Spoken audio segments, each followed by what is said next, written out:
लोणंद नगरपंचायत मुख्याधिकाऱ्यांच्या निलंबनाच्या मागणीसाठी आंदोलन सुरू. लोणंद प्रतिनिधी बाळ लोणंदकर. लोणंद शहर व खंडाळा तालुक्यातील आरोग्यदूत संघटनेच्या पदाधिकाऱ्यांच्या माध्यमातून लोणंद नगरपंचायतीचे कार्यरत मुख्याधिकारी यांच्यावर शासकीय निधीच्या अपहार व आर्थिक गैरव्यवहाराचे आरोप करण्यात आले आहेत. या प्रकरणाची सखोल चौकशी होऊन संबंधित मुख्याधिकाऱ्यांचे तात्काळ निलंबन करण्यात यावे, या मागणीसाठी लोणंद नगरपंचायत कार्यालयासमोर आंदोलन सुरू करण्यात आले आहे.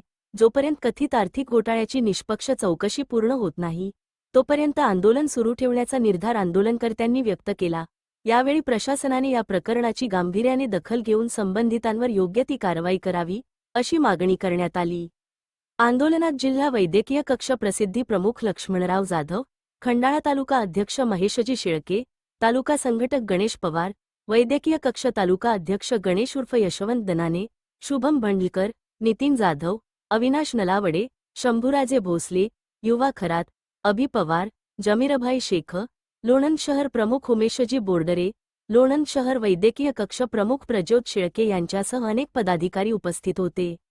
आंदोलनस्थळी उपस्थित पदाधिकाऱ्यांनी प्रशासनाकडे आर्थिक गैरव्यवहाराच्या आरोपांची निष्पक्ष चौकशी करून दोषींवर कठोर कारवाई करण्याची मागणी केली.